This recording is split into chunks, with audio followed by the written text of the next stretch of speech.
السلام علیکم، زه یم ریاض کار او نن تاسو ته په یوه نوې ویډیو کې راغلی یم. نن به زه تاسو ته په دې ویډیو کې دروښیم چې موږ څنګه کولی شو چې د خپل فیسبوک آی ډي پاسورډ چینج یا بدل کړو.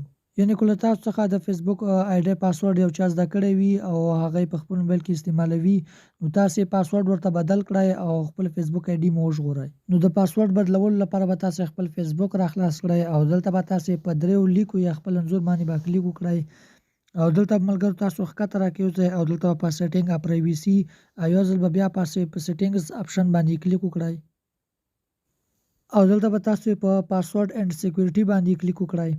که چیرې دا آپشن تاسو ته رانغی نو تاسو به دلته ښکته راشئ او په دې ځای کې به تاسو ته آپشن درکړی وي سکیورټي اینډ لاګین، نو تاسو به په هغې باندې کلیک وکړئ. نو ماته په دې ځای کې دا آپشن راکړی دی پاسورډ اینډ سکیورټي، نو زه به په همدې باندې کلیک وکړم او دلته ملګرو تاسې ښکته راکېږئ، دلته تاسو ته ښکاري چینج پاسورډ، په همدې به تاسې کلیک وکړئ.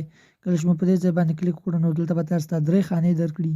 نو په لومړۍ خانه کې کرنټ پاسورډ کې به تاسې خپل پخوانی پاسورډ ورکړئ او په دویمه خانه کې به تاسې نوی پاسورډ ورکړئ او په دریمه خانه کې کوم پاسورډ چې تاسې په دویمه خانه کې ورکړ هغه تاسې په دریمه خانه کې هم ورکړئ. دویم خانې او د دریمې خانې پاسورډ باید سره یو شان وي.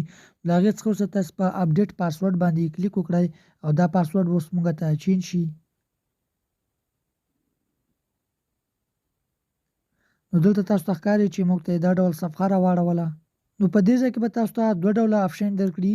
که په لومړي باندې موږ کلیک وکړو او بیا په کنټینیو باندې کلیک وکړو، نو که له دې نه مخکې زموږ فیسبوک آی ډي په هر ډیوایس کې، په هر لیپټاپ کې، په هر موبایل کې راخلاصه شوي وي، نو په هغو ټولو کې به بنده شي. او که په دوهم باندې کلیک وکړو نو په هیڅ ډیوایس کې به زموږ فیسبوک آی ډي نه بندېږي او یوازې له موږ سره به فیسبوک آی ډي پاسورډ بدل شي.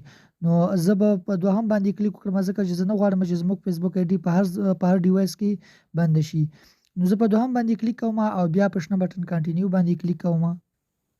نو دلته به تاسو ته دا ډول صفحه راخلاص شي او زموږ د آی ډي پاسورډ به په بریالیتوب سره بدل یا چینج شي. نو د داسې ټکنالوژي ویډیوګانو لپاره زموږ چینل حتما سبسکرایب کړئ او ویډیو هم له نور دوستانو سره شریک کړئ. میلاویږو په نورو ښکلو ویډیوګانو کې. تر بلې ویډیو مو د خدای په امان.